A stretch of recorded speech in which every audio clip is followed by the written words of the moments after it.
हे बघा, युबीटीच्या युक्तिवादामध्ये इतर मुद्दे नसल्यामुळे केवळ निवडणूक आयोगाच्या भूमिकेवरती प्रश्न उपस्थित केले जात आहेत.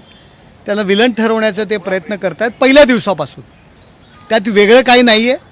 आणि विधिमंडळ पक्षामध्ये फूट पडली आणि राजकीय पक्षात फूट पडली नाही. राजकीय पक्ष वेगळा, विधिमंडळ पक्ष वेगळा, अशा पद्धतीच्या जे काही युक्तिवाद चाललेत, मला एवढंच सांगायचं आहे, विधिमंडळ पक्षात त्यांच्यासोबत कोणी नव्हतं हे तर ऑलरेडी प्रूव्ह झालेलं आहे.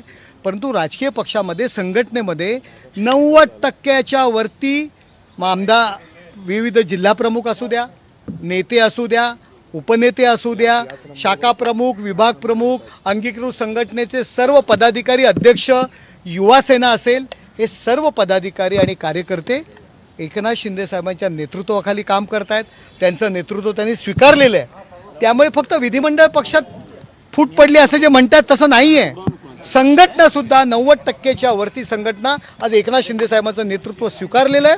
आणि आज नंतर झालेल्या निवडणुकांमध्ये सुद्धा 60 आमदार, आमचे खासदार, जिल्हा परिषदा, महानगरपालिका, नगरपालिका ह्या ज्या काही निवडून आलेल्या आहेत, त्या ठिकाणी अध्यक्ष निवडून आलेले आहेत. मेजॉरिटी आम्ही जे निवडून आलेले आहोत ते कार्यकर्ते आणि संघटना आमच्या सोबत आहे म्हणूनच आम्ही निवडून आलो आहोत ना. का फक्त लोकप्रतिनिधीच्या जीवावर नाही निवडून आलो. कार्यकर्ते, पदाधिकारी आमच्या सोबत आहेत म्हणून आम्ही निवडून आलेलो आहोत. यांच्यासोबत नव्हते म्हणून यांची ही अवस्था झालेली आहे. एकनाथ शिंदेची पावलं निवडणूक आयोगाच्या तत्वांना धरून नाहीयेत. एकनाथ शिंदे यांची पावलं निवडणूक आयोगाच्या तत्वांना धरून नाहीयेत, हा सिब्बलांचा दावा करत हे असला. बघा, सिब्बल बोलत असताना आपण पाहताय की युबीटीचे जे काय आता उरलेले शिल्लक, सध्या स्थितीला जे काही शिल्लक खासदार आहेत, ते कशा पद्धतीने त्यांची चेहऱ्यावरती भावना निर्माण होत आहेत. आणि त्या भावना निर्माण होण्याकरता त्यांना थोडंसं मनामध्ये काहीतरी बाबा आम्ही जिंकू ही भावना निर्माण होण्याकरता माननीय सिब्बलजी बोलत आहेत, ते खुश होत आहेत. आमचा सुद्धा युक्तिवाद सुरू होईल तेव्हा तुम्हाला कळेल की नक्की भूमिका काय आणि आमची बाजू काय. आमचे वकील जेव्हा बोलायला लागतील तेव्हा तुम्हाला कळेल की निवडणूक आयोगाकडे अधिकार नव्हता. निवडणूक आयोगाने आधी ठरवलं होतं निर्णय काय करायचा आणि मग त्यांनी सुनावणी घेतली. आणि दुसरं त्यांनी म्हटलं की बेकायदेशीररित्या यांना मुख्यमंत्री केलं. हे बघा, अशा पद्धतीने निवडणूक आयोग ही सुद्धा एक स्वायत्त संस्था आहे, एक निर्णय देणारी संस्था आहे. त्यांच्यावरती अशा पद्धतीने टीका करणं मला तरी योग्य वाटत नाही. पहिल्या दिवसापासून यांनी स्वतःची जी कमतरता आहे किंवा स्वतःचा जो स्तर खालवलेला आहे, जे लोक यांना सोडून दिलेले आहेत, त्याचा विचार न करता निवडणूक आयोगावरती खापर ठेवण्याचा प्रत्येक वेळी यांनी प्रयत्न केलेला आणि आजही तेच करतायत. पण जेव्हा एखाद्या पक्षामध्ये फूट आहे, जेव्हा विधिमंडळ पक्षामध्ये फूट असते, त्याचा निर्णय हा विधानसभा अध्यक्ष घेतात, इलेक्शन कमिशन घेत नाही. तुमच्या बाबतीमध्ये इलेक्शन कमिशनने हा निर्णय घेतलेला आहे. राजकीय पक्षामध्ये फूट नव्हती. बघा, राजकीय पक्ष म्हणून आमचा जो पक्ष आहे तो आमचा कायम आहे.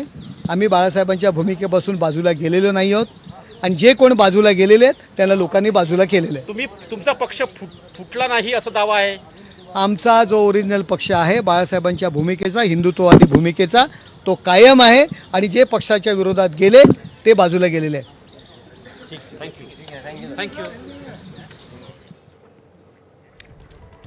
तर आत्ताच आपण बघितलं, आता आपण नरेश म्हस्के यांची प्रतिक्रिया पाहिली. निवडणूक आयोगावरती खापर फोडण्याचं काम सुरू असल्याचा आरोप त्यांनी केलेला आहे. आणि एकंदरीतच ज्या पद्धतीने कपिल सिब्बल सध्या युक्तिवाद करतायत ते पाहता ठाकरे गटच ही संपूर्ण केस जिंकेल असा आत्मविश्वासानं वाटत असावा, परंतु त्या आत्मविश्वासामध्ये त्यांना राहू द्यावं अशा पद्धतीची सुद्धा टिप्पणी त्यांनी केलेली आहे.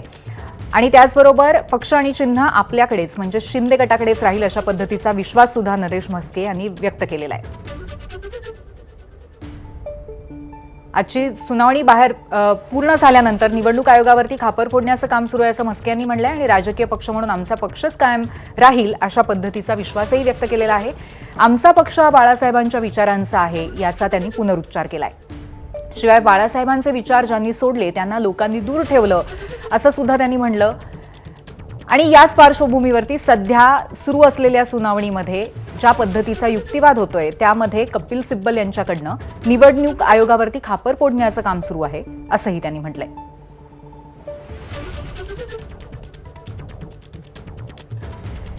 आज पुन्हा एकदा शिवसेना पक्ष आणि चिन्ह या अनुषंगाने कोर्टामध्ये सुनावणी सुरू होती. कपिल सिब्बल यांनी ठाकरे गटाच्या वतीने युक्तिवाद केला आणि त्याच अनुषंगाने आता शिवसेनेच्या दोन्ही बाजूंनी प्रतिक्रिया यायला सुरुवात झालेली आहे. थोड्याच वेळापूर्वी खासदार नरेश म्हस्के यांनी आपली प्रतिक्रिया दिलेली आहे.